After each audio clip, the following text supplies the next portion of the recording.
Vale. Hola a todos y todas, ¿cómo están? Saludo a los distintos lugares en que nos están mirando. El día de hoy tenemos una nueva oportunidad de aprender, de conocer y de comprender la experiencia de dos expertos, pero también amigos en el campo de las tecnologías digitales, de la inclusión digital.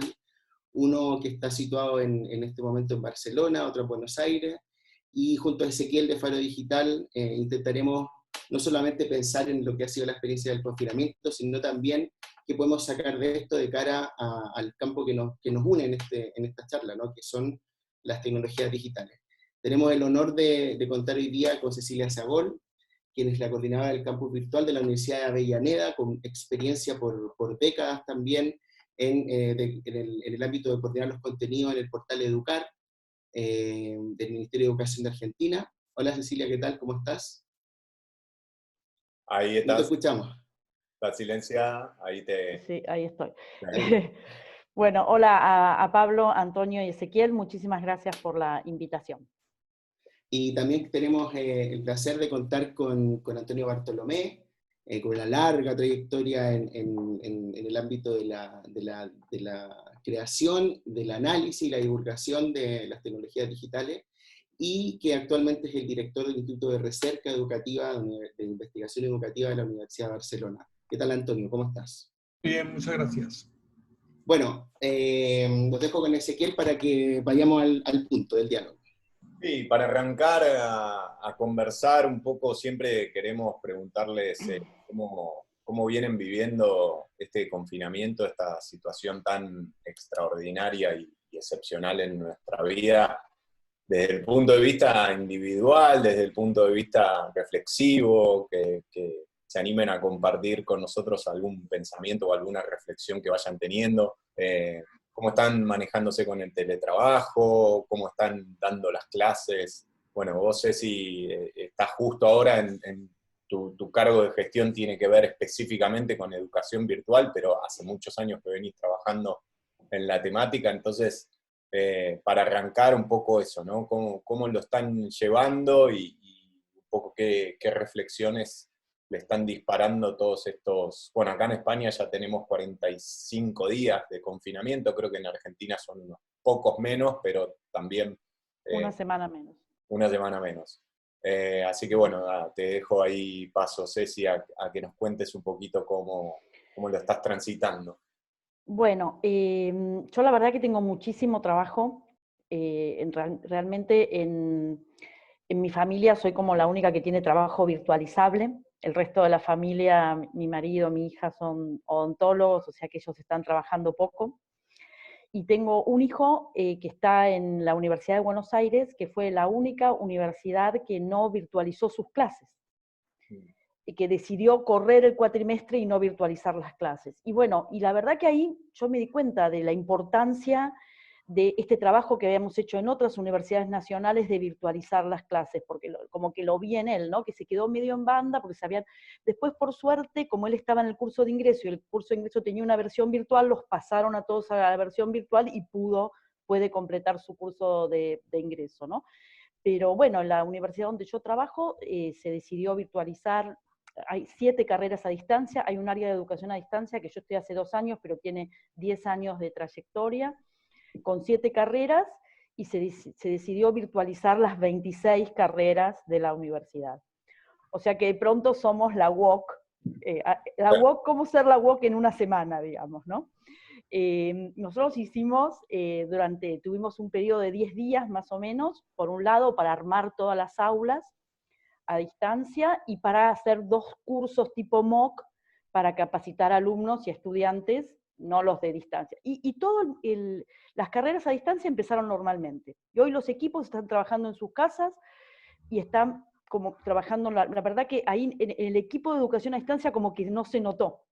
De hecho, era un pedido que muchos de los chicos del equipo hacían desde hacía tiempo, de hacer un poco de home office, de no ir todos los días a trabajar a la oficina de la universidad, pero bueno, en ese sentido. Pero virtualizar las carreras presenciales fue realmente un trabajo de 10 días continuo, porque hubo que hacer la capacitación y todo el armado de las aulas, y suele pasar que la virtualidad pone en evidencia si hay algún problema, cualquier mínimo problema que haya, la virtualidad lo pone en evidencia. Si hay una incompatibilidad, si hay dos profesores que se cambiaban la comisión de horario por un arreglo interno, ya sale, y al tomar los datos y virtualizarlos, ya queda ese arreglo, y empiezan a surgir con un poco esas cosas, ¿no? Nosotros hicimos unas aulas por cátedra, por equipo de trabajo, divididas en comisiones, y bueno, si esas cátedras no estaban tan acostumbradas a trabajar en equipo, eso molestaba, o sea que una de las observaciones fue esto, ¿no? Que la virtualidad pone en evidencia cuando algo no está del todo ajustado, ¿no? Que siempre pasa, obviamente. Y por otro lado, me parece como que por otro lado abre un espacio para la reflexión sobre las prácticas que la verdad que nos viene muy bien. Nos viene muy bien a todos los docentes y a los docentes universitarios, ¿no? Acá la educación a distancia en la Argentina, en la que yo estoy en este proyecto hace 2 años, pero tiene una larga trayectoria, y desde el año 2017 hubo una resolución ministerial que la equiparó prácticamente a la educación presencial. Hoy un título de un egresado universitario en la Argentina, haya hecho la carrera a distancia o la haya hecho presencial, no dice la modalidad, es un egresado, o sea que eso jerarquizó mucho la educación a distancia en las universidades, y se abrió toda una línea de ir hacia, que yo creo que esto lo ha acelerado, y enhorabuena, lo ha acelerado, de ir hacia la bimodalidad, de que realmente un estudiante ingrese a la universidad y haga un poco las dos modalidades, pueda armar su carrera así. En eso estábamos, estamos muy conectados todos los directores de campus de las universidades de la Argentina, en una organización que tiene 30 años que se llama Rueda, que es previa a Internet, la Red Universitaria de Educación a Distancia, que es previa a Internet, que la fundó Edith Lewin cuando hacían educación por radio, tiene mucha trayectoria, y estábamos en eso, en esa línea de un poco integrar las dos modalidades, ¿no?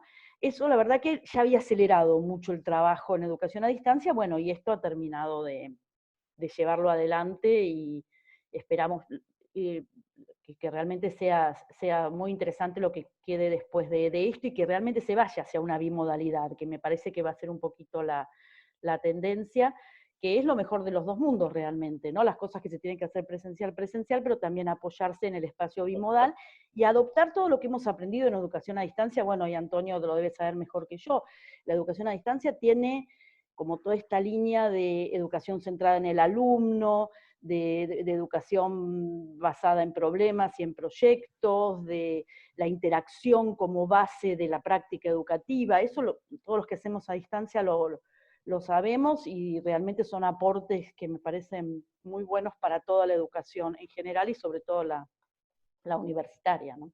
Ahí, Antonio, ¿hace cuánto tiempo que te escuchamos y te leemos hablar de la importancia de la educación virtual?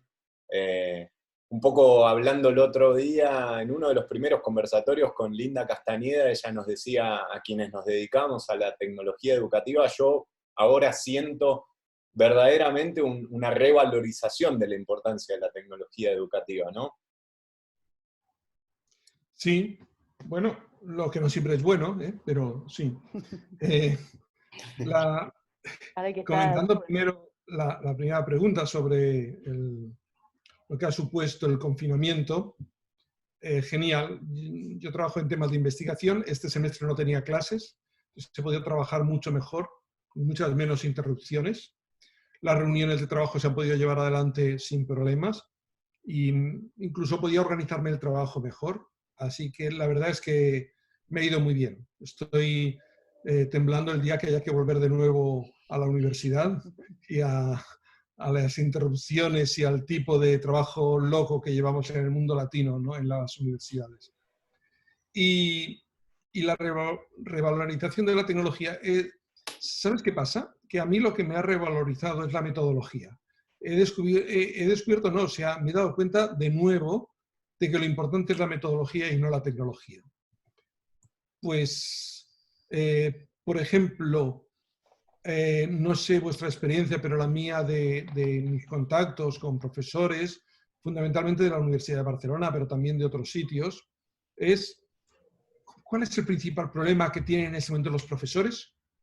El principal problema es cómo examinar. ¿No han cambiado la metodología? ¿Es igual? Perdona, Cecilia, ¿es igual ahí también? Totalmente, es el debate en este momento. Están todos preocupados por el tema de cómo se van a hacer los exámenes. No hay otra discusión en las intervenciones. Lo que nos llamó a nosotros la atención en el campus, que lo primero que tuvimos, cuando armamos estas 800 aulas para todas las comisiones, para las 26 carreras, lo que empezamos a tener eran reservas de clase de Zoom, reservas del Zoom y de Jitsi para... las clases se han hecho... ¿no? ¿Eso eran tutorías o para consultas, tutorías? No, para clase virtual al mismo horario que tenían la clase presencial. Se trasladó la clase presencial a... o sea, la mayoría hoy de estas clases, en estas aulas que les hemos armado, son clases por Zoom, sincrónicas. No se ha hecho todo este trabajo asincrónico que nosotros le habíamos planteado en el curso. Y luego de eso está todo el tema de la evaluación. Yo me acuerdo siempre de esa frase de Alessandro Barico en The Game, que dice que todavía este juego tecnológico no entró a las escuelas, pero que cuando entre a las escuelas, lo primero que se va a cargar es la evaluación. Claro.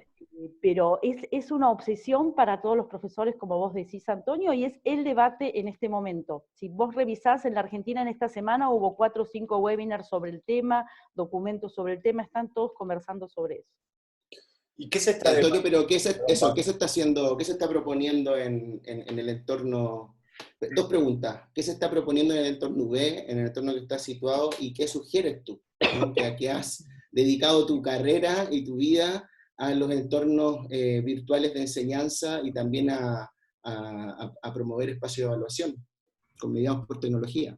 Vale, en el entorno UB, y el otro día hicieron una sesión al cual se apuntaron el tope de profesores que podían apuntarse, me parece que si eran 150 o 150, que la daba Elena Cano, sobre evaluación. Entonces, Elena Cano me decía, es que absolutamente todas las preguntas eran sobre el tema de exámenes. El jueves, Castells hizo una presentación muy buena, de una intervención de más de 1 hora, en el canal 24, Televisión 24, hacia las 5:30 de la tarde en España, y hablaba de que, bueno, la evaluación podía hacerse con exámenes, habría que trasladarlos, y también de un modo continuado. Y el resumen que da Televisión Española es, Castells dice que hay que hacer exámenes en línea. Yo me quedé asombrado, o sea, no tenía nada que ver lo que había dicho Castells con lo que estaba resumiendo Televisión Española en el vídeo que ha colgado, porque no ha colgado el vídeo completo, sino solamente un resumen, ¿no? Esta obsesión lo que significa es que no hay un cambio de paradigma. En la Universidad de Barcelona todos se han trasladado al campus virtual y han trasladado tal cual lo que estaban haciendo presencial, lo quieren trasladar, como ha dicho Cecilia, ¿no?, en la parte virtual, literalmente. O sea, las clases por Zoom y los exámenes, pues a ver cómo hago para vigilar que no me copien, ¿no? Y si alguien hacía trabajos, pues con trabajos, o sea, pero... Entonces, y yo creo que eso que hace la Universidad de Barcelona ha puesto en marcha varias políticas para tratar de ayudar y dar tecnologías, pero en general, cuando he dicho antes de que puede ser una desgracia, es porque ofrecen la tecnología sin cambiar la metodología. No conciben de que ha cambiado el paradigma. Y esto es muy grave porque hace muchos años, más de 30 años, Salomón, no sé si lo conocéis, era un investigador israelí que estaba en Estados Unidos, que terminó la vida no sé si todavía vive, en Israel, había estudiado una cosa que se llamaba expectativas ante el medio. Esto en España creo que Julio Cabero también lo trabajó. Las expectativas ante el medio que él estudiaba era, bueno, él tenía un constructo que se llamaba esfuerzo mental invertido y mediante una serie de variables que analizaba, determinaba cuál era el esfuerzo mental que se invertía en una tarea. Entonces descubrió que el esfuerzo mental invertido cuando se lee un libro, incluso una novela, es mayor que el esfuerzo mental invertido cuando se ve un vídeo, aunque sea un vídeo didáctico.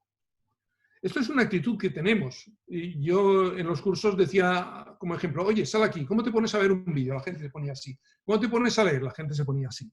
Y es un cambio. Pues bien, las expectativas ante el medio del libro y del vídeo también se transfieren al ordenador.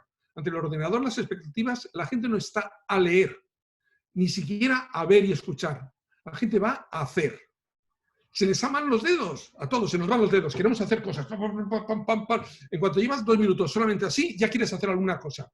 ¿Cómo podemos trasladar un paradigma docente que está basado en que el alumno escucha, tomando notas, ¿no?, a alguien y luego en un momento dado tiene que escribir? No puedes cambiarlo diciendo, no, es que pongo un vídeo, no, es que pongo una clase en vídeo. No, pero es que el paradigma ya estamos en otro medio. Y vosotros, es que tengo aquí vuestras imágenes y aquí la cámara, ¿eh? Vosotros que trabajéis temas de comunicación, eso lo tenéis tan claro, ¿no? Pues la primera pregunta, o la pregunta que me hacías era sobre el tema de la tecnología. Bueno, en la Universidad de Barcelona están introduciendo la tecnología, pero no se está cambiando el paradigma. Tengo la impresión de que esto está pasando en muchas partes, y a mí me parece francamente triste. El otro día que estaba muy indignado con un grupo de 2 países, también de Argentina, de una escuela de verano de la UIU, una cosa rara que hay 5 universidades metidas por medio, la de Barcelona, la Complutense. Bueno, a uno de la Complutense le dije, oye, pero si es muy fácil, ¿tienes problemas con los exámenes? Suprime los exámenes, deja de hacer exámenes, verás como ya no tienes problemas con los exámenes. Me acusó de que es que tú haces elucubración teórica, porque a lo que nos acusan los pedagogos. Tengo que aclarar que era un ingeniero, que pensaba como ingeniero, porque hay ingenieros que piensan como pedagogos, ¿no? Este era un ingeniero que creía que los alumnos eran tornillos, ¿no? Pues bien, entonces yo le dije, no, perdona, yo hace como, ahora no me quiero equivocar, en 2000, hace 22 años que no hago un examen. No hago ningún examen. Ya no hago exámenes. Y tengo una certeza mucho mayor de lo que mis alumnos dominan o no una determinada competencia. Y en el fondo, porque estoy utilizando otro cambio de paradigma, la misma metodología que utilizan en una empresa. En una empresa, el modelo no consiste en que te preguntan, ¿usted sabe llevar las cuentas? Sí, pues lleve las cuentas y ya está. No. Día a día quieren saber que lleva las cuentas cada día. No te hacen una prueba y si pasa la prueba es que ya sabes llevar las cuentas. En la universidad siguen pensando de que porque un día yo hago una prueba de que una persona sabe llevar unas cuentas, digo, este señor sabe llevar las cuentas. No, tengo que llevarlo durante 3, 5 meses y ver día tras día qué es lo que sabe hacer. Entonces tendré realmente una buena información sobre cuáles son sus competencias. Entonces ya sé que no he respondido a la pregunta más que en un aspecto parcial, que era el tema de los exámenes, pero es que ya me he enrollado mucho. Y... No, está bien porque de hecho conecta con la segunda dimensión que debiésemos abordar y que los dos ya han desarrollado en cierta medida, pero quiero enfocarlo en esto central que tiene que ver con los temores, con un poco la ansia, porque una cosa, a ver, yo me acuerdo, Antonio, que tú publicaste un artículo hace como 20 años de qué es el e-learning, ¿no?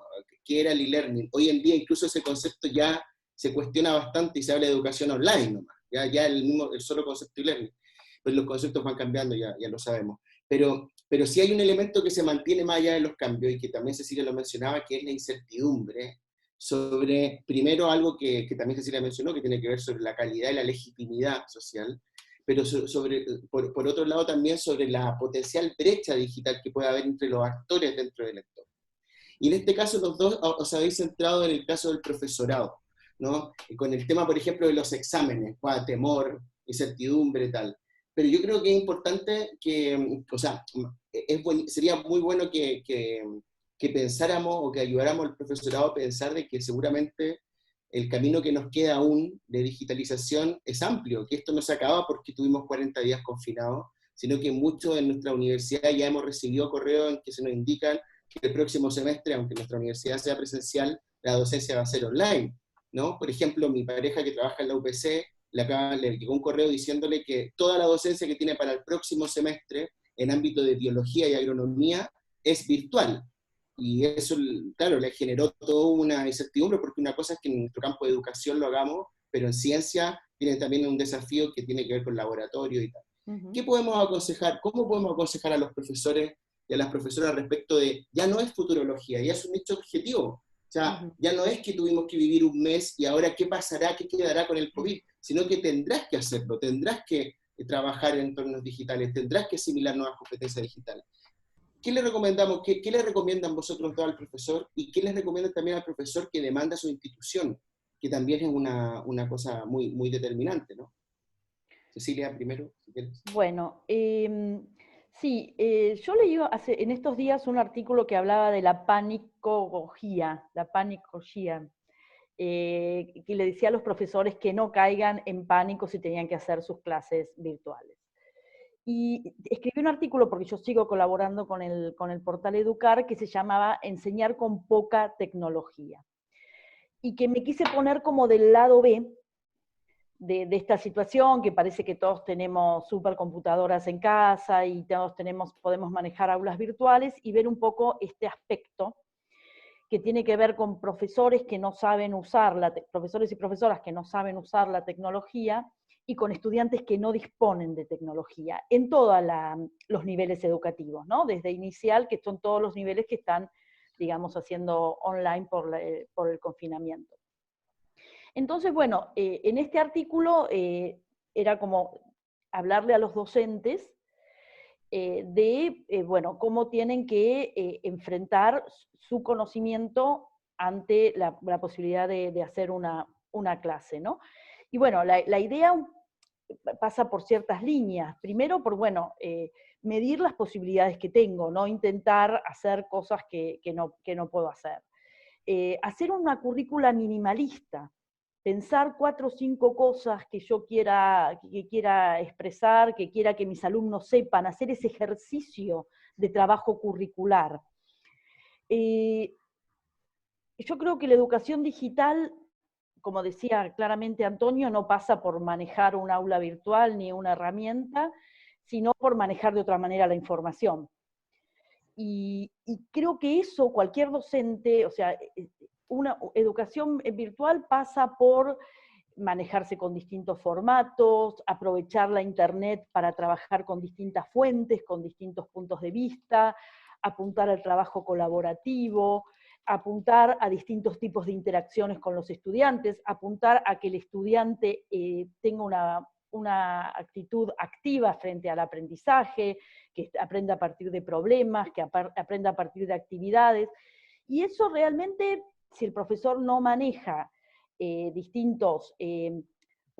algo un poco más sofisticado, como es un aula virtual, lo puede hacer con una red social, por mail o por el WhatsApp, porque esa es otra vuelta.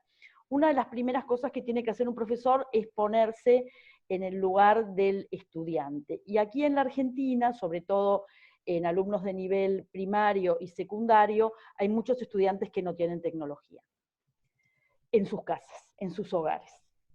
Nos hubiera venido muy bien continuar con todo este programa que estuvo aquí en Argentina durante 5 años, que se llamó Conectar Igualdad, que era la tecnología en la escuela y en el hogar, que es el que tienen en Uruguay, ¿no? El esquema de Ceibal, que usa la unidad hogar, escuela y hogar. Hoy ese programa se abandonó en la mayor cantidad de los países del mundo, además, con la excepción, por supuesto, de Uruguay. Entonces, la tecnología queda más en la escuela o en centros, y este confinamiento, la unidad de confinamiento fue el hogar. Entonces, en el hogar nos quedamos, en la mitad de los chicos de la Argentina, por decir un número, no tiene computadora en su casa y no tiene internet en su casa, ¿no? Por supuesto, más en las provincias del norte que en el resto del país, más los niños que van a escuelas públicas que escuelas privadas, bueno, hay toda una serie de variables. Lo que sí hoy tenemos, así como modelo 1 a 1 en las casas, son los celulares. Sí, tenemos, toda persona de la Argentina, más del 90% de la población de nuestro país tiene un celular, esto incluso en los chicos ya de 13 años en adelante, tienen su celular. Entonces, como buscando el cauce, como el agua de un río que va buscando el cauce que tiene, la educación ha buscado la tecnología, y hoy el WhatsApp es la estrella de la producción de prácticas educativas, de las prácticas educativas. Todo en muchos casos se hace por WhatsApp. No. Entonces, en esa nota también mirábamos esto, decíamos, bueno, el docente no sabe, bueno, haga lo que pueda, pero trate de esto, con lo que decía Antonio, ¿no? De realmente plantear otra manera de trabajo, más que usar la tecnología. Y además, fíjese la tecnología que tienen sus alumnos. Es muy probable que sus alumnos tengan un celular. La televisión, aquí se está dando clase por radio y por televisión, con muy buen resultado en nivel primario y secundario, no universitario. Hay este programa Seguimos Educando, que es el programa que hace el Ministerio de Educación, está teniendo programas de televisión muy buenos, con muy buena producción, y programas de radio muy buenos, con excelentes referentes del periodismo radial que se han plegado a este programa y dan, presentan audios por radio, entrevistas, etc. Que es la tecnología que tenemos en las casas. Por eso hemos ido a la televisión, el celular y la radio. Y el celular realmente es una buena herramienta, en el sentido de que tiene conectividad inalámbrica, tiene conectividad por varias vías, puedo tener Wi-Fi, puedo tener los datos, me permite esta interacción, soporta varios formatos, yo puedo mandar un video, una foto, en ese sentido es dúctil, y permite el vínculo, que para mí es fundamental, ¿no? Hoy lo que tenemos que hacer los docentes es tratar de, por lo menos, como mínimo, mantener un vínculo, una continuidad pedagógica. Se habla mucho de continuidad pedagógica, a mí me gusta mucho esa expresión. Mantener, aunque sea un vínculo con los estudiantes como mínimo. Y bueno, para eso el celular está bien. Es un poco limitado, por eso cuando se trató de decir no demos más computadoras porque todos tienen celulares, es un poco más limitado para hacer otras cosas. Con el celular es más difícil leer un texto largo, es más difícil escribir un texto largo, escribir un trabajo práctico. O sea, tiene como cierta flexibilidad para lo multimedia, en ese sentido es bueno, pero también siempre es mejor una computadora, por supuesto. Pero lo que hemos encontrado como recurso en esta, digamos, aceleración de las formas de resolver el problema es el celular. Entonces, en contextos, en escuelas donde no hay tecnología, de hogares, perdón, donde no hay tecnología, pasa por usar estas herramientas, pasa por acompañar a las familias en cómo tienen que organizarse, porque las casas no son escuelas, ni los papás y mamás son maestros, entonces hay que acompañarlos de otra manera, sugerirles que tampoco es que la escuela dure 24 horas, tomar un rato para poder compartir los dispositivos que tienen, para no invadir el tiempo de los padres que tienen muchas preocupaciones, ¿no? Tampoco, es como encontrar la delgada línea entre el voluntarismo de, bueno, no pasa nada y sigamos educando a como dé lugar, y el no hacer nada porque no tengo conectividad. Yo sé que en algunos países, ayer Stephen Downes retuiteó un trabajo de Tony Bates que en África ha habido boicot, en Sudáfrica, por ejemplo, a este tipo de propuestas de seguir las clases por internet, porque no están dadas las condiciones, porque los maestros no tienen computadoras, porque los estudiantes tampoco, y bueno, en muchos casos no se ha hecho nada. Casos de paros digitales. Paros digitales. Ahí me gustaría preguntarle a Antonio, está buenísimo, Ceci, esto que planteás de, bueno, tecnologías como medios, o sea, lo que sea de acuerdo a las posibilidades que tenga el docente, que tenga el estudiante. Venimos escuchando muchísimo los casos de WhatsApp, que quizás no es la herramienta ideal, pero bueno, es lo que tenemos a mano. Pero me gustaría, Antonio, hacer más foco sobre las metodologías, ¿no? Sobre las técnicas. Y ahí que nos cuentes un poco qué recomendamos, ¿no? a los docentes en cuanto más al cómo, sino, mucho más que con qué dispositivo, ¿no? Vale. Comienzo contando una anécdota hace 5 días con Marta Sancho. Marta Sancho es una profesora de arqueología de la Universidad de Barcelona, y mientras algunos comentaban, no, porque es que para los exámenes, pues, detección cámara, reconocimiento facial, detección de pautas en el uso del teclado, no sé qué y tal. Decía, mira, ella decía, sí, es muy fácil. Con PowerPoints que tú grabas con tu voz y tal, y un chat, lo solucionas todo. A mí me hizo gracia, porque no es tanto el método cuanto la idea de decir, usemos una tecnología sencilla, no necesitamos grandes tecnologías complicadas. No nos compliquemos con la tecnología, compliquémonos con la metodología. Así que voy a responder a tu pregunta. Yo diría que es que no me puedo extender, pero básicamente por el medio en el que trabajamos, cuando trabajamos virtualmente, tenemos que buscar un modelo más en la línea de un modelo investigativo que en un modelo reproductor, lo que no implica que dejemos de lado momentos de aprendizaje por modelización cuando se puedan producir. ¿cuál sería la clave de un modelo investigativo típico? Sería el que antes ha citado Cecilia, aprendizaje basado en problemas, un PBL, ¿no? Pero, claro, tenemos un profesor que tampoco sabe todas estas historias y ahora no va a hacer un curso. Bueno, muy fácil, divide. La clase tiene tres momentos en el cual, aparte de una presentación inicial, ¿no? Pero primero es buscar la información, las fuentes de información. Lo segundo es tener un problema, tener unas preguntas, algo que haya que responder. Lo tercero es compartirlo y discutirlo. Estoy repitiendo cosas que ha dicho Cecilia. Tú hablabas y me gustaba mucho todo lo que estaba diciendo, pero así que vamos a ver, busquemos las fuentes. ¿Qué fuentes? Bueno, lo primero que le diría a un profesor es no hagas tus materiales. Primero búscalo porque a lo mejor ya está en la web y están abiertos y está mejor de lo que tú puedas hacerlo. Así que empieza por aprovechar lo que hay. Segundo, tus alumnos puede que lo encuentren mejor que tú. Puede que tengan más habilidades que tú para encontrarlo. A lo mejor no las tienen porque no quieren aplicarlas en discernir la calidad de esos documentos. Pero precisamente si aprenden a mejorar su capacidad de discernimiento de la calidad, será un buen logro de tu asignatura. Por lo tanto, que lo vayan y tú estás encima y le vas asesorando diciendo, bueno, pero tú cómo has escogido este documento, etcétera. Así que lo segundo es que los alumnos busquen las fuentes. Y lo tercero, eventualmente, es que tú prepares algo, pero no te compliques mucho la vida, algo sencillo. En general es bueno al introducir un tema dejar claro al alumno cuáles son las claves del tema, de lo que sea. Lo segundo es el tema del problema y de las preguntas. La segunda parte, la más importante, cuando el alumno empieza a trabajar con esas fuentes para responder un problema o unas preguntas. Aquí hay que decir de que estamos perdiendo uno de los aspectos más interesantes de todas las metodologías que se basan en PBL, en aprendizaje basado en problemas, sean el aprendizaje auténtico, etcétera, que es la interdisciplinariedad, interdisciplinariedad, que para mí es clave, ¿no? Y esto es un problema que tenemos en la universidad en este momento.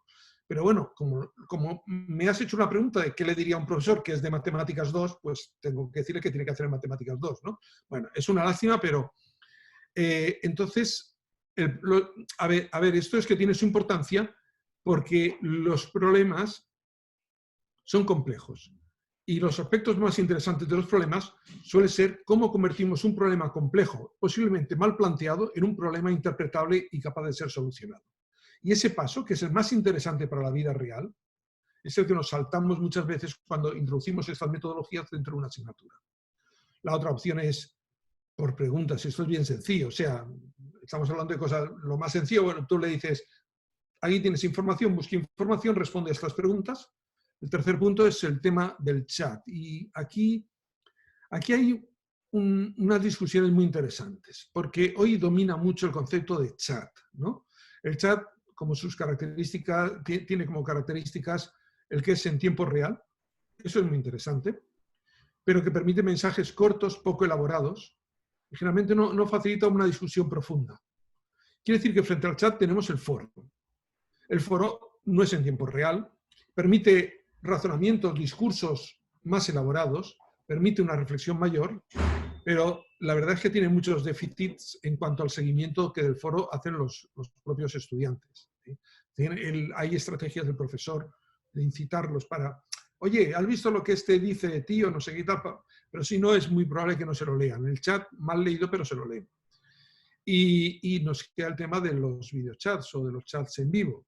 Aquí la interacción es mucho mayor y las posibilidades de mensajes más profundos o reflexiones más completas también se diluye más. Pero bueno, tenemos 3 puntos. Da lo mismo a la que escoja, porque si durante todo el semestre va haciendo cada 2 semanas, bueno, muy bien, tenemos unas preguntas, aquí tenéis unas fuentes, vamos a buscar las respuestas, me enviáis algo y al día siguiente vamos a hablar todos juntos aquí de esto. Y si el profesor utiliza y las adquirirá enseguida, y si no hacemos pequeños foros, estrategias, porque es uno de los déficits que tiene, ¿no? Mirad, los profesores conocemos bastante las dinámicas del grupo para trabajar en un grupo. O sea, a mí, si 2 alumnos se me ponen a hablar al final de la clase, ¿qué hago? Bueno, pues todo el mundo lo sabe. Lo primero que haces es bajar la voz. Si siguen hablando, te callas. Si siguen hablando, te callas y les miras. Entonces ya todos los alumnos están volviendo las miradas hacia ellos. Solo en última instancia le dirás, ¿queréis callaros o os largáis de clase? Bueno, en un foro, en un chat, en vivo, eso es un problema. Porque ¿qué dinámicas tenemos? Porque si empezamos diciendo, a ver, fulanito, ¿queréis dejar de hablar? Primero que no nos enteramos porque lo van a hacer por privado, entonces, hay que aprender dinámicas y estrategias para llevar un chat virtual. Tanto si es chat como si es un foro y son diferentes, como si es un videochat y también son diferentes. Aunque los videochats tienen la ventaja de que en paralelo hay que aprovechar siempre, es riquísimo el chat. La verdad es que desde hace 20 años el TEC, las primeras sesiones que hacía con el 6, el sistema aquel de televisión por satelital, cuando tenían 21 campos y no sé cuántos, ya siempre lo han utilizado. Había un profesor que daba su clase por vídeo, pero tenían siempre ayudantes que iban recogiendo intervenciones en paralelo. Ahora el profesor es más complicado porque uno mismo lo tiene que ir haciendo, leyendo el chat y tal. Eso va en paralelo. Así que esto sería la respuesta metodológica. El cambio metodológico iría, olvidaros de las clases, venga, olvidaros. Lo que ha dicho Cecilia, bueno, ¿qué es lo que realmente tú quieres que aprendan tus alumnos? Organízalo y ahora conviértelo en preguntas o problemas. Dales unas fuentes y discutirlo después. Y entre medio que te envíen algo. Y si esto se hace cada 2 semanas, que quiere decir que en un semestre puede hacerlo 6 veces, porque los semestres españoles tienen 3 meses, ¿sabéis? Pueden hacerlo 6 veces, 7 veces, 8 veces.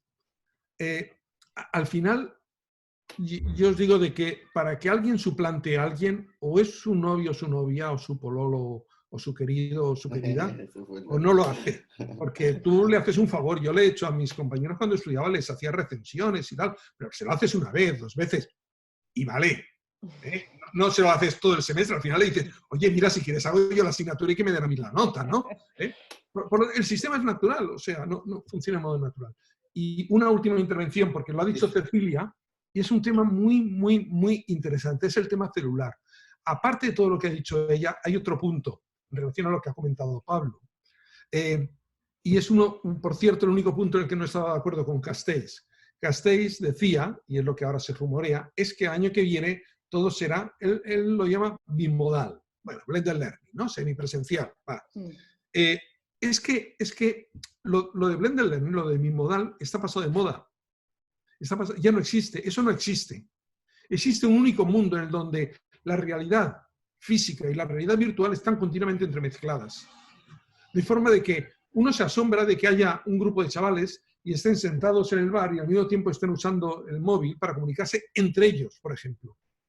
Es que es así la realidad. Y además no es ninguna tontería. Yo he ido a reuniones de evaluación de proyectos europeos y por supuesto nosotros teníamos delante el ordenador y mientras iban hablando los evaluadores y nosotros respondíamos, nos íbamos comunicando entre nosotros estrategias y temas. Es decir, la virtualidad y la realidad ya forman un único bloque. A veces, en un caso como este de la pandemia, tendremos problemas con la realidad física. Pero, en lo que decía Cecilia, el celular es justamente la tecnología que más fácilmente integra esos dos mundos, porque nos permite que la persona no solamente esté pensando en resolver esos problemas o en leer esa información cuando está delante del ordenador trabajando, etcétera, sino cuando está paseando y de pronto ve algo que le llama la atención y dice, hombre, claro, esto me permite responder a la pregunta que me hacía el profesor, porque el profesor me hacía una pregunta de física, pero acabo de ver ahora un ejemplo de cómo este coche circula por aquí. Y claro, esto responde a lo que él decía. Esta integración entre mundo real, mundo físico, no es la realidad aumentada como tecnología sofisticada, es la realidad aumentada como que la realidad ya está aumentada por la virtualidad. No existe ya el bimodal, existe una única realidad mixta. Wow, ese es un titular, ¿eh? No existe lo bimodal. Y yo llevo viendo esta última 2 o 3 semanas el titular de la bimodalidad y de repente la tensionamos. Mira, a los dos les quiero poner en aprieto, eso sí, ahora, ¿no? Un poco, no puede ser todo tan buen rollo. Los quiero poner en aprieto. Es un tema que tiene que ver mucho con la literatura del e-learning, ¿no? Los dos que la han trabajado, que la han estudiado y analizado, que tiene que ver con la experiencia exitosa del aprendizaje virtual, el aprendizaje realizado en entornos virtuales, y la enseñanza realizada también a través de esta metodología que poco a poco tiende a distanciarse de la distancia, ¿no? Y ahora se transforma en educación online porque justamente no la provoca, que es el feedback, porque evidentemente uno de los temas que más cuestiona el estudiantado sobre su experiencia en entornos virtuales es más que cuestionar, que más considera o más toma en consideración es un buen o mal feedback del docente en el entorno virtual. Claro, delante Cecilia hablaba de la UOC u otras universidades, la verdad que crean una plataforma para que esto se solucione en cierta medida, ¿no? Para que esté considerado, porque se sabe, se conoce que esta es una realidad, pero de pronto ante este escenario impulsivo de un momento a otro, donde hubo que hacer todo con esta metodología, ¿no? De pronto el feedback no deja de ser un elemento considerable. A mí, por ejemplo, en mi primera experiencia, una evaluación que mandé fue un poco taxativo y me llegaron varios comentarios diciendo, hey, ¿cuándo llega el feedback, no? ¿Cómo se puede resolver este feedback cuando, por ejemplo, el listado de estudiantes del curso en ciertas ocasiones tiende a ser más abultado o menos abultado de lo que uno esperaba, por ejemplo, para realizar en entornos virtuales? ¿Cómo enfrentamos sabiendo que es clave, que no hay, según la propia literatura, una experiencia virtual sin un feedback que sea el reflejo del acompañamiento entre el estudiantado y el consultor en este caso, ¿no? O el profesor? Sí, una de las, tengo el micrófono bien, ¿no? Sí, una de las recomendaciones que le dábamos a estos docentes, si usted trabaja por WhatsApp, si usted trabaja por mail, siempre conteste, ¿no? Esa es la idea, lo que vos decís, Pablo, el feedback es fundamental para el alumno a distancia porque es lo único que tiene. Lo que un docente a distancia, a mi juicio, tiene que hacer es ponerse de acuerdo cuando comienza su materia, mostrar un poco su planificación, aunque después, bueno, el curso puede sufrir modificaciones, pero decir, bueno, yo voy a contestar cada 2 días, ¿no? Como un poco gestionar el tiempo. Porque sí, realmente los estudiantes virtuales tienen esta cosa de la ubicuidad, que en cualquier momento y en cualquier lugar se conectan. Nosotros, por ejemplo, en la Universidad de Avellaneda, que es una universidad del conurbano de Buenos Aires, que es una universidad que tiene la inclusión como una de sus palabras clave, y además usa la educación a distancia también como una herramienta inclusiva. Nosotros tenemos muchos egresados que son primera generación de universitarios en su familia. Entonces tenemos, además de los docentes, tenemos un equipo de tutores que acompañan a los estudiantes y los ayudan tanto en cuestiones técnicas como administrativas, como estas cuestiones del estudio a distancia, de organizarse el tiempo, el espacio en sus familias. Muchas son mujeres que tienen hijos a cargo y la casa a cargo. Ahora esto se está notando mucho con el tema del confinamiento. Otros son gente que trabaja muchas horas. Bueno, entonces los acompañan en esto. Y por estas cuestiones institucionales, voy a esto, estos tutores trabajan, y esto es una de las cosas que a lo mejor esto nos permite modificar para bien, estos tutores trabajan de 9 a 18 en una oficina y contestan a los estudiantes en ese horario. Bueno, sabemos que los estudiantes a distancia, además se conectan por la noche, se conectan mucho el fin de semana, se conectan mucho los feriados, y institucionalmente este equipo no trabaja esos días, porque entonces, bueno, ¿cómo sería más interesante? Que los tutores tengan un trabajo más flexible, esto va hasta cuestiones ya gremiales este día, ¿no? Tengan un trabajo más flexible que permita que estén más cerca de los estudiantes y contesten más rápidamente y tengan ese feedback que es básico, como señalabas vos, Pablo, o que cumplan un horario en su oficina, sentaditos, en horarios en que no la mayoría de los estudiantes están conectados. Entonces, bueno, estas son toda una serie de cosas que uno va pactando de acuerdo a su realidad institucional, de acuerdo a su capacidad de trabajo. También es un tema para el docente, hay mucho tema de la precarización, muchos centros de estudios hacen un contenido y después lo ponen sin docente, ¿no? Los dejan circulando sin docente, ¿no? Con tutores a cargo, y queda muy precarizado el trabajo de enseñanza. Entonces hay todo un tema en el e-learning, y Antonio seguramente podrá aportar muchísimo a esto, que tiene que ver con la calidad de la práctica de enseñanza, con cuestiones más institucionales y gremiales que con cuestiones pedagógicas. Pero ese feedback es fundamental, que se haga lo más rápido posible. Tampoco el profesor puede estar 24 horas online, pero si uno organiza un esquema con sus estudiantes, es decir, bueno, yo voy a contestar no más de 48 horas o algo así, se puede se puede solucionar, ¿no? Me parece, o por lo menos gestionar de alguna manera. ¿Cómo lo ves, Antonio, tú eso? Muchas gracias, Cecilia. Sí, a ver, tú has planteado el tema del feedback, pero vamos a hablar del feedback no solamente en el retorno a trabajos o exposiciones que haga el alumno, sino también a preguntas o consultas que haga el alumno. Entonces, podemos hablar en general de la organización del sistema de tutorías que soportará tanto el feedback en procesos de evaluación formativa, como ese feedback que responde al interés o preguntas de los alumnos o dudas o lo que sea, ¿no? Bien, entonces, lo que yo he mantenido muchos años es que el problema es que las personas suelen pensar que frente a la tutoría tradicional, presencial, ¿no? Hay una tutoría virtual o... No. Lo que hay que diseñar es un sistema complejo de tutoría. El sistema complejo podría incluir, voy a citar 6 aspectos. Vamos a ver. El primero incluiría una página de preguntas frecuentes. Yo esto lo incluiría siempre. Una página de preguntas frecuentes que se va enriqueciendo conforme aparecen nuevas preguntas de los alumnos. Las preguntas frecuentes tienen mucho interés no solo porque no consume tiempo de profesor, ni distrae a compañeros a lo mejor. Tiene mucho interés porque hay preguntas que un alumno nunca formularía. Por ejemplo, por miedo a parecer tonto o estúpido. Pero encuentra la pregunta ahí y dice, hombre, esto era justamente lo que yo quería.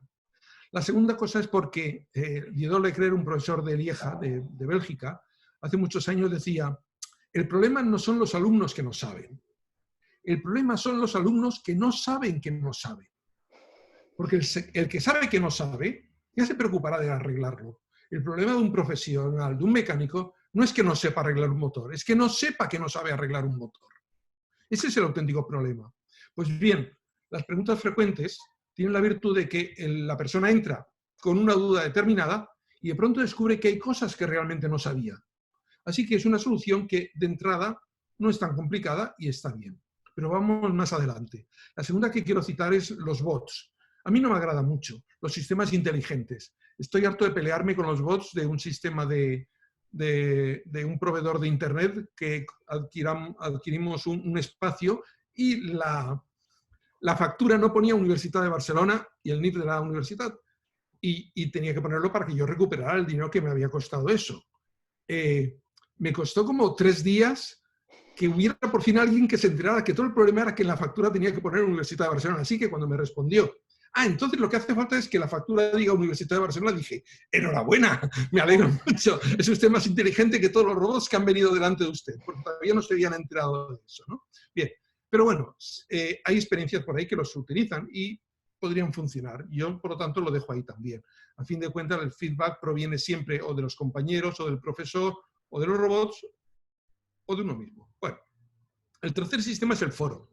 Las preguntas se plantean en el foro, no al profesor, se plantean en el foro, para que los propios compañeros respondan. Este sistema de aclaración de feedback entre compañeros, primero, ha sido muy estudiado, hay incluso una metodología que se llama apiragogí. Todo esto de mitra entre los compañeros, entre los propios chicos, se explican las cosas unos a otros, ¿no? El poder tremendo que tiene la formación entre pares, ¿no?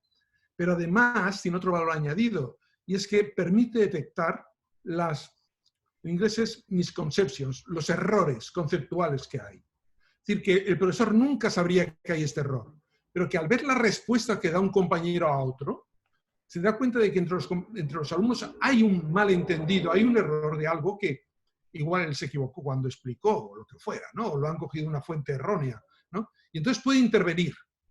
Por otro lado, él, además de esto, va supervisando siempre, asegurándose de que las explicaciones, además de claras, sean correctas. El cuarto sistema serían sistemas de apoyo, mediante rúbricas flexibles. Esto Pablo lo conoce porque lo hemos implementado en nuestra asignatura. Esto se aplica especialmente a la corrección. Sistemas de rúbricas, pero las rúbricas, hay la tendencia a que las rúbricas son un instrumento cerrado, rígido, que está hecho. En cambio, nosotros lo que construimos es un instrumento donde las rúbricas son flexibles. Primero, tú puedes utilizar otro tipo de criterio. Las rúbricas las puedes utilizar, pero puedes añadir rúbricas propias. Las rúbricas se añaden rápidamente al sistema de rúbricas, de forma de que el propio sistema se enriquece por si tienes un listado largo de estudiantes y de pronto la misma situación. Por tanto, son flexibles, adaptables e incrementables. El quinto serían las sesiones de consulta por vídeo en grupo. No hace falta... A ver, no hace falta repetir la misma respuesta 5 veces a 5 estudiantes, pero no nos engañemos. Cuando repetimos la misma respuesta a 5 estudiantes por 5 veces por separado, hay 5 estudiantes que han escuchado la respuesta. Cuando yo digo esa respuesta una vez a 5 estudiantes juntos, bueno, uno la ha escuchado, 2 quizás, y 2 no se han enterado. Pero bueno, dejemos esto. Hacemos por Zoom, por lo que sea, sesiones donde los alumnos van haciendo preguntas y nosotros vamos respondiendo a las preguntas. Y todavía queda otro sistema más. Las entrevistas personales son en pequeño grupo. Es un último sistema. Fijaros que no he hablado del tema de los correos electrónicos personales. Se entiende que los sistemas de apoyo sirven también para esto, ¿no? Los sistemas de apoyo son los que permiten que yo tenga facilidad para construir respuestas por correo, ¿eh? No automáticas, pero sí facilidad para no perder el tiempo. De todos modos, yo doy un consejo siempre a un profesor y es, mirad, de todas las consultas que haga un alumno por correo, solo hay 2 tipos de consultas. Solo hay 2 tipos. Hay consultas que podemos responder con 3 líneas de texto. Esas consultas se responden con otro correo que envía 3 líneas de texto. Luego están las que se responden con una línea de texto que dice ven a verme. No hay otro tipo de consultas. Una consulta de un alumno que requiere 20 líneas de texto, hay muchas probabilidades de que cuando enviemos las 20 líneas, el alumno nos responde diciendo, bueno, sí, pero yo en realidad lo que quería preguntar era, y habremos perdido media hora escribiendo 20 líneas que no han servido para nada. Por lo tanto, la entrevista personal es tremendamente importante porque es donde realmente podemos llegar al fondo de un alumno y descubrir que todo lo que hemos estado haciendo en preguntas frecuentes, en sistemas automáticos, en el foro, no nos habíamos enterado hasta ese momento de qué era lo que de verdad estaba pasando por la cabeza de este estudiante. Por lo tanto, es una solución última, que si yo tengo 120 no voy a explotar al tope, cuando he tenido grupos de más de 60, las entrevistas las he hecho siempre en grupos ya de 2 o 3, ¿no? Y por debajo de 60, pues dependía, pero por debajo de 30 eran individuales, ¿no? Como ves, entonces lo que yo propongo, Pablo, es un sistema complejo y eso es lo que hay que diseñar. Porque creo que un problema de los que tenemos en el uso de la tecnología en educación es que no hemos utilizado la tecnología para lo que realmente sirve. La tecnología ha entrado en todas las empresas para gestionar y nosotros no la estamos usando para gestionar los aprendizajes. Bueno, la administración sí que las utiliza, ¿no? Pero nosotros utilizamos la tecnología, y es bueno, para mejorar la comunicación, pero no para gestionar, para hacer un seguimiento de un alumno. Yo no puedo saber de memoria 120 alumnos cómo son, pero si yo gestiono esto adecuadamente, las empresas pueden seguir sabiendo perfectamente, los vendedores, que tienen 500 clientes y saben de cada cliente de qué equipo, a qué equipo están siguiendo, a qué equipo de fútbol siguen. Entonces, el profesor tiene que saber a qué equipo de fútbol le sigue su estudiante. Vamos, por lo menos en España y en Argentina, en otros países en Argentina ¿no? también. Yo añadiría a esto, Antonio, el tema de el seguimiento automático. Nosotros estamos practicando en la universidad algunos reportes masivos de los estudiantes en distintos momentos, en la primera semana de ingreso al campus, antes del primer trabajo práctico, después del primer trabajo práctico, y nos da ciertas fotos de estudiantes que se están cayendo, de estudiantes que caen antes del trabajo práctico, los que caen después, y estamos haciendo algunas acciones más, digamos, más masivas quizás, que complementan después la cosa cualitativa de hablar alumno por alumno, de mandarles un mail a todos los que no entraron nunca, por fuera del campus, porque si no entraron al campus, aunque vos los interpeles por el campus, no lo vas a lograr. Y la verdad que nos está dando buenos resultados en cuanto a esto del seguimiento automático, ¿no? A mí, me comentaban, bueno, que está todo este tema del Learning Analytics, que es toda una disciplina que se está montando de esto, de analizar datos, que la educación virtual provee muchos, y que es muy interesante cómo en ciertas universidades de élite hay gráficos que ponen a los alumnos buenos y a los que tienen más problemas, entonces las universidades de élite dicen, bueno, sigamos con esto, sigamos con los buenos que vamos a hacer mejor. Y las universidades más inclusivas enfocan, o sea que un mismo gráfico puede llevar a 2 recetas diferentes de acuerdo a los objetivos de la casa de estudios, ¿no? Digamos. Pero la verdad que nos están dando buenos resultados, más allá, sobre todo con públicos masivos, ¿no? Cecilia, bueno, en la propia práctica y a partir de lo que decía Antonio, me queda una duda con lo que vosotros todos habéis comentado, tú desde la experiencia en la Universidad de Avellaneda, y Antonio con estas 6, no sé si directrices, estrategias, y con todo tu... Perdón, Pablo, ya son 7, porque es la que... A ver, mi idea no son estas 6, es un sistema complejo. Entender lo que es complejo. Porque hay que utilizar varias. Vale, no, porque pienso también por ejemplo, yo he tenido la oportunidad de hacer docencia por años con Antonio en una asignatura que no es asignatura, porque al final lo que hemos hecho es juntar, reunir grupos de trabajo, grupos de curso y hacer itinerarios, y que los estudiantes, sin importar los cursos, hagan itinerarios. Veo que en esta situación no hubiese sido quizá el escenario ideal, pero no hubiese sido para nada traumático haberlo ejecutado, por ejemplo, ¿no? Eso es un tema. Pero hay una cosa que me quedó dando vuelta y que puede ser significativo plantearlo en este espacio y de cara al público que se interese en ver esta charla tan interesante, es el tema de crear o realizar educación a distancia. Más, es una diferencia, pero lo rescato de las dos visiones de lo que habéis planteado. Hacer educación a distancia siempre se ha asociado a la existencia de un campus virtual, es decir, mucha gente se preocupa, bueno, antes de hacer e-learning tenemos que tener el campus, luego vemos qué hacemos. Claro, yo entiendo que es lo que tú estás trabajando, Cecilia, en Avellaneda, ¿no? El rol de este campus virtual. Pero por otro lado, Antonio plantea que a lo mejor lo que importa más que el campus es tener como conciencia de lo que quiero transmitir al estudiante, y puedo usar una cosa y puedo usar u otra cosa. Lo digo porque en mi propia experiencia con Antonio, nosotros hacemos mucho trabajo virtual, pero nunca hemos trabajado con un campus virtual, sin ir más lejos. Siempre hemos utilizado las herramientas del medio, ¿no? Desde el Drive, desde los chats no sé qué, videos, YouTube, lo que exista como nada. Y realmente a veces el campus virtual, que no lo hemos utilizado, ¿no? Realmente no lo hemos utilizado, ¿cómo se llama esta plataforma donde el Simbalú, ¿no? Donde uno poco reúne los links y los es como un repositorio, pero Simbalú, a diferencia de Moodle, no se vende de otra manera, es repositorio y ya está, nada de aquí estar especulando como un espacio de creación, es un repositorio. Entonces, es posible que a partir de esta masificación de la experiencia y learning que estamos viviendo con el confinamiento, de lo que vosotros dos sabéis, y a partir de lo que vosotros dos sabéis, se pueda pensar en una educación a distancia, una educación online. Ya con tanta debate me siento mal diciendo educación a distancia, porque hay que evitar el concepto de distancia, ¿no? Educación en entornos virtuales, ¿se puede hacer sin un campus virtual? ¿Se puede pensar en hacer e-learning, educación online, sin campus virtual? Lo dejo ahí.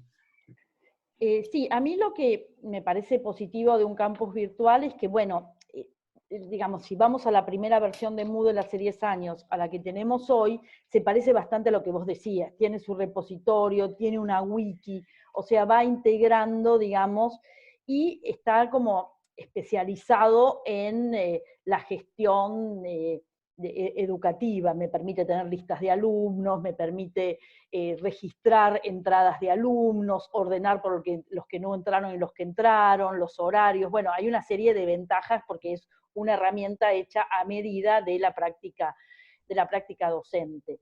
Lo que, y digo, además me parece que por lo menos las plataformas están tratando cada vez de parecerse más a redes que a aulas, ¿no? Creo que hay una tendencia en eso. También depende, por supuesto, cómo se use. Lo que a mí me parece como negativo es este tema que mantiene el discurso pedagógico en espacios privados. A mí me parece muy bueno, por ejemplo, usar plataformas abiertas, usar blogs para dar cursos, porque eso realmente me parece que nos coloca en un espacio de discurso abierto al discurso pedagógico, que para mí es buenísimo.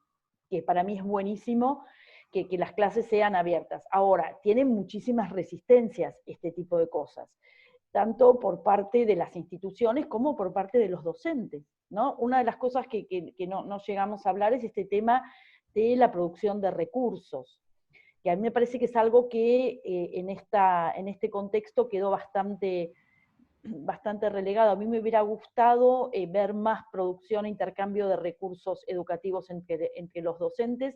Muchas veces pasa que estamos siempre haciendo los recursos de nuevo, Por ejemplo, nosotros en la universidad, para hacer este curso, de nuevo hacer todos los tutoriales, de nuevo hacer todo, estamos, en vez de empezar a organizar y a gestionar los recursos educativos abiertos de una manera.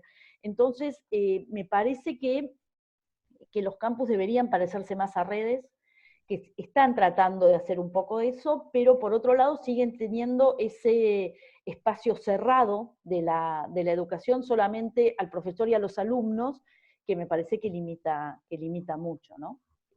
Hay una experiencia que hizo Diego Leal Fonseca, que llevaba todo lo que se producía en el campus a un blog y al mismo tiempo lo mostraba, lo abría como para recibir feedback. O sea, hay algunas ideas de salir de este espacio cerrado que son los campus y que tienen un peligro muy grande, y cierro con esto, que es que nos permiten muy fácilmente reproducir clases tradicionales y clases sin innovación, y las mismas clases que hacemos desde hace cientos de años en la educación, ¿no? Tienen ese peligro que pueden tender a hacer eso. Sí, yo agrego ahí que, por lo que te escucho, Ceci, y un poco desde la experiencia, sobre todo como estudiante también en la virtualidad, me parece que cuanto más se pueda conectar con la realidad y con la cotidianidad de las y de los jóvenes, es algo a tener súper en cuenta, ¿no? Para poder favorecer y crear un espacio, un ecosistema más propicio al aprendizaje, ¿no? Antonio. Sí, yo coincido con lo que dice Cecilia. Añado que ella lo había comentado antes también. Los campus virtuales son muy importantes para el tema de las analíticas. Se pueden hacer sin campus virtuales. Lo que pasa es que no hay herramientas tan intuitivas o tan fáciles. Bueno, hay herramientas, pero requieren más trabajo y tal. Por ejemplo, nosotros en la asignatura, yo sí que hago herramientas de seguimiento, por ejemplo, del caso de Twitter, ¿no? Analíticas podemos utilizar también de muchas formas. Por ejemplo, la gente en mi universidad utiliza el Adobe Connect. Y curiosamente creo que no hay nadie, porque a todos los que he preguntado, no sé, a Pablo igual, me ves haciendo la pregunta, a ver, que se le ocurra que Adobe Connect tiene una cosa muy sencilla, y es, tú grabas la clase, ¿verdad? Bien, pero luego vas a la grabación, te vas al final, al último minuto, y vas al chat, seleccionas todo el chat, lo pegas en una hoja Excel y te aparece perfectamente ordenado, y diciendo ordenar, en la propia hoja Excel, diciendo ordenar por el concepto que quieras, rápidamente tienes agrupadas todas las intervenciones de cada persona, y ahora puedes ver quién ha intervenido 5 y quién ha intervenido 1, sus intervenciones en el chat son largas y quiénes son cortas, etc. Quiere decir de que ese aspecto en los campus queda muy bien resuelto, y fuera de los campus es ya trabajar así, ¿no? Pero, por otro lado, el aspecto que ya he dicho de materiales abiertos, a mí me parece que es muy importante, y también el de la alfabetización digital, que es el que ha comentado Ezequiel, ¿no? O sea, preparo a mis alumnos para el mundo futuro, ¿no?, en el que van a vivir. También hay otros factores que no ha comentado en los campus virtuales, Cecilia. Por ejemplo, las instituciones a veces no tienen claro que su negocio es la formación. Se creen que están vendiendo información, que su valor son los materiales que colocan en el campus. Por lo tanto, no quieren poner eso en abierto, porque si eso lo dejan en abierto, pues se los llevan. Bueno, evidentemente el MIT ya hace mucho tiempo que todo eso lo demostró que no servía, que era una tontería, ¿no? Pero siguen teniéndolo. También tienen las instituciones sus estrategias docentes que prefieren tenerlas cerradas, porque piensan que otros les pueden imitar, ¿no? Y bueno, a ver, yo como estoy en una institución pública me resulta un poco más indiferente, pero entiendo que quien tenga un negocio, eso lo quiere proteger. Después hay quienes en una institución son sensibles a las críticas, porque depende de las críticas, tienen o no tienen alumnos. Recuerdo, hablando de una institución que habéis citado, la UOC, hace 24 años, exactamente el año 96, pusimos en marcha un proyecto europeo en el cual analizábamos sistemas de evaluación a distancia, de medición, de assessment y de evaluación, ¿no? Y entonces preguntamos a profesores e instituciones, ¿no? Entonces enviamos un par de cuestionarios a 2 profesores de la UNED, como a profesores a distancia en toda Europa. Recibí una carta de un vicerrector de la UNED de la UOC, diciendo que los de la UNED ni se habían enterado de que le habíamos preguntado eso a los profesores. Sí. El de la UOC me escribió el vicerrector diciendo que cómo me atrevía yo a preguntar sobre cómo evaluaban a unos profesores sin pasar primero por él, que era el vicerrector. Entonces, pues no le respondí porque no sabía qué responderle. Es decir, nosotros estábamos haciendo una investigación y queríamos saber qué hacían los profesores a distancia para evaluar a sus alumnos, ¿no? Así que era por complementar lo que ya había dicho Cecilia solamente, algunos aspectos más. Bien, bueno, me parece que, estoy seguro que es el conversatorio que más tomamos apuntes, Pablo, no sé si coincide. Sí, yo de verdad tengo un paper hecho, le agradezco por el paper que publicaré a partir de ahora. Yo tomé un montón de apuntes también. Que te había visto también. Le envío el borrador y lo ponemos de coautores seguro. Sí. Estuvo genial. Para cerrar, quería hacerle una pregunta a los dos, sacándolos un poquito más del tema profesional o del tema pedagógico. Es una pregunta que la empezamos a hacer en uno de los conversatorios y que nos parece linda como para cerrar, que apunta a qué hábito descubrieron o comenzaron a tener en esta cuarentena y que post pandemia quieren defender. Les tiro un ejemplo. Liliana Arroyo, aquí de Barcelona, ella dijo: aprendí a desayunar. Yo ahora desayuno sin pantalla, me tomo mi tiempo y eso es algo que quiero mantener cuando todo esto pase. Así que les dejo el micrófono abierto. Pueden pensar tranquilos, pero nos interesa saber en qué les cambió y qué redescubrieron. Por lo general son cuestiones muy, muy analógicas, nada que ver con lo digital. Sí, yo contestando así rápido, estoy tomándome más tiempo para ordenar la casa y para ordenar mis cosas. Me parece que eso me está sumando un montón. Tengo más tiempo libre y nadie que lo haga por mí, digamos, para poder tener más limpias las cosas, más ordenadas, la cocina, mi ropa. Realmente me tomo mucho más tiempo para eso, que siempre estoy, cuando uno trabaja afuera, salgo corriendo y dejo todo así, y recién el fin de semana tal vez puedo ocuparme de guardar la ropa que dejé toda. Estoy como mucho más prolija en eso y estoy muy contenta. Antonio. Y yo os lo voy a enseñar. Mirá. Gambo, vamos. No. Wow. El deporte, claro. Muy bien. Empecé pedaleando 20 minutos, ahora pedaleo ya una hora. He llegado al 6, hay 8 números, he llegado al 6, no la hora, 5 minutitos. Y me está yendo muy bien, y es lo que yo esperaría conservar cuando se termine la cuarentena, el hábito de que nunca tenía tiempo, estaba ahí y estaba muerta de asco, nunca tenía tiempo para cogerla, y ahora pues sí que he tenido tiempo. Excelente. Buenísimo. Muy bueno, Antonio, Ceci, un placer, hemos aprendido muchísimo. Así que agradecerles de corazón por el tiempo que nos destinaron y por animarse a reflexionar en clave colectiva, como decimos. Hoy aprendimos, de vuelta, repito, un montón. Así que agradecerles infinitamente y esperar la visita de Cecilia a Barcelona, así nos juntamos los 4 presencialmente. Pero cómo no. Tenía pasaje para ir a ver a mi hijo que vive en Berlín para pasado mañana. Y lo cancelé, obviamente. Claro. Tenía pasaje para pasado mañana, yo estaba yendo para allá. Bueno, 2021. Así que bueno, lo reprogramé. Así que a fin de año voy a ir para allá. Vale, cuando vengas, nos avisas que montaremos una paella en casa con Ezequiel y Pablo y sus familias. Perfecto. ¿Cómo no? Ya las he probado y son imperdibles. Me imagino, sí, me imagino. Muchísimas gracias. Bueno, que les vaya muy bien. Saludos.